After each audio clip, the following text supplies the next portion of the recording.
بسم اللہ الرحمن الرحیم۔ اسلامک ڈیفنس پروڈکشن کے معزز سامعین، السلام علیکم ورحمۃ اللہ وبرکاتہ۔ آج ہم آپ لوگوں کو قیامت کی تیسری اور چوتھی نشانی بتائیں گے۔ عہد نبوی صلی اللہ علیہ وآلہ وسلم میں چاند کا پٹنا قرب قیامت کی نشانی میں سے ہے۔ قرآن مجید میں اس علامت کے بارے میں ارشاد باری تعالی ہے، اعوذ باللہ من الشیطان الرجیم، بسم اللہ الرحمن الرحیم، اقتربت الساعۃ وانشق القمر وَإِن يَرَوْا آیَةً يَعْرِضُوا وَيَقُولُوا سِحْرٌ مُسْتَمِرٌ، جس کا ترجمہ ہے قیامت قریب آ گئی اور چاند پڑ گیا، یہ اگر کوئی معجزہ دیکھتے ہیں تو منہ پھیر لیتے ہیں اور کہہ دیتے ہیں یہ پہلے سے چلا آتا ہوا جادو ہے۔ بخاری شریف کی حدیث مبارکہ ہے جو حضرت انس رضی اللہ تعالیٰ عنہ سے روایت ہے کہ اہل مکہ نے رسول اکرم صلی اللہ علیہ وآلہ وسلم سے قیامت کی کوئی نشانی مانگی۔ آپ صلی اللہ علیہ وآلہ وسلم نے انہیں چاند کا پڑ جانا دکھایا، یعنی اہل مکہ نے رسول اکرم صلی اللہ علیہ وآلہ وسلم سے قیامت کی نشانی کے طور پر کوئی معجزہ طلب کیا تو اللہ تعالیٰ نے آپ صلی اللہ علیہ وآلہ وسلم کو چاند کے دو ٹکڑے ہونے کی اطلاع دی، جو اہل مکہ کے علاوہ دنیا کے بعد دوسرے لوگوں نے بھی دیکھا۔ یہ حضور کے معجزوں میں سے ایک انمول معجزہ تھا۔ حضرت جبیر رضی اللہ تعالیٰ عنہ فرماتے ہیں کہ نبی کریم صلی اللہ علیہ وآلہ وسلم کے دور میں چاند کے دو ٹکڑے ہو گئے،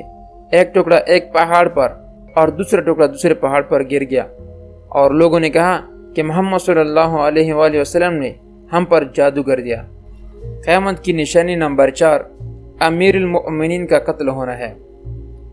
مشکوٰۃ شریف کی حدیث مبارکہ ہے، حضرت حذیفہ رضی اللہ تعالیٰ عنہ سے روایت ہے کہ نبی کریم صلی اللہ علیہ وآلہ وسلم نے فرمایا، لا تقوم الساعة حتى تقتلوا امامکم، قیامت قائم نہیں ہوگی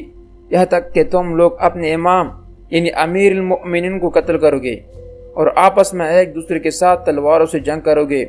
اور تمہارے بدترین لوگ تمہاری دنیا کے وارث ہوں گے۔ یہ حدیث مبارکہ ترمذی شریف میں بھی ہے۔ اس حدیث میں حضور صلی اللہ علیہ وآلہ وسلم نے قیامت کی اس نشانی کی ظہور کی خبر دی کہ مسلمان خود اپنی تلواروں سے امیر المؤمنین کو قتل کریں گے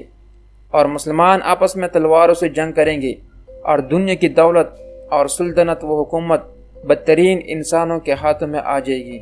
قیامت کی نشانیاں ظاہر ہو چکی اور قیامت سے پہلے بھی ان نشانیوں کا مزید ظہور ہوگا۔ تاریخ اسلام گواہ ہے کہ سب سے پہلے مصر کی چند منحوس اور باغی مسلمانوں نے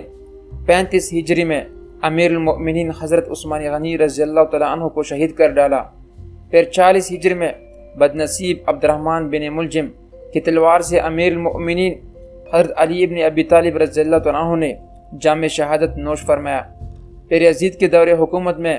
10 محرم 61 ہجری کو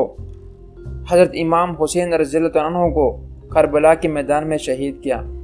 پھر اس کے بعد عباسیوں کے دور حکومت میں تو خلفاء اور امیر المؤمنین کی قتل کا تانتا بند گیا،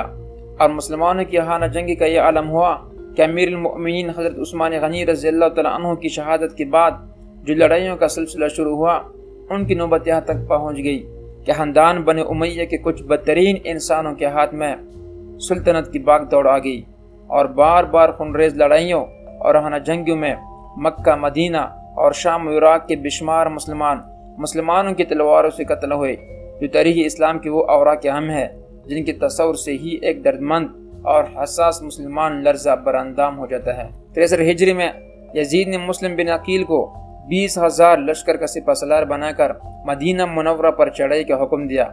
اور اس لشکر اشرار نے رسول اکرم صلی اللہ علیہ وآلہ وسلم کے دربار اور مدینہ منورہ کے کوچ و بازار میں وہ طوفان برپا کیا جس کو کفار بھی دے کر ندم و شرمسار ہو جائے۔ ان خونخواروں نے مسلمان ہوتے ہوئے 700 صحابہ کرام کو انتہائی بے دردی کے ساتھ شہید کیا، اور دوسرے عام مسلمانوں کو ملا کر 10,000 مسلمانوں کو ذبح کر ڈالا۔ پھر یہی ظالموں کا لشکر مکہ مکرمہ پر حملہ اور ہوا، اور ان بدباطنوں نے حرم الہی میں جہاں ایک پرندہ کا خون بہانا بھی جائز نہیں ہے،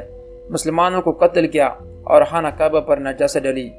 پھر کعبہ معظمہ میں آگ لگا دی جس سے کعبہ معظمہ کی چھت اور غلاف جل گیا، یہاں تک کہ خانہ کعبہ کے تمام تبرکات کو جلا ڈالا۔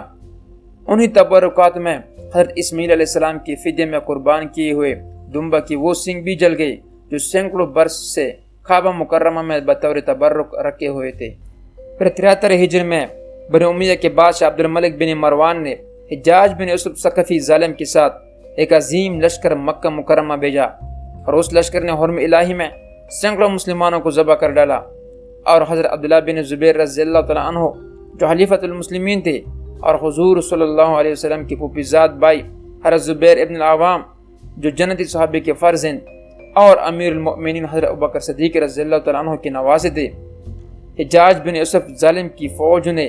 اس مقدس اور بزرگ صحابی کو شہید کر کے ان کی لاش کو سولی پر چڑھا دیا۔ عرض یہ کہ اسی طرح لگاتار ہنہ جنگیوں کا سلسلہ جاری رہا، اور ہزار بلکہ لاکھوں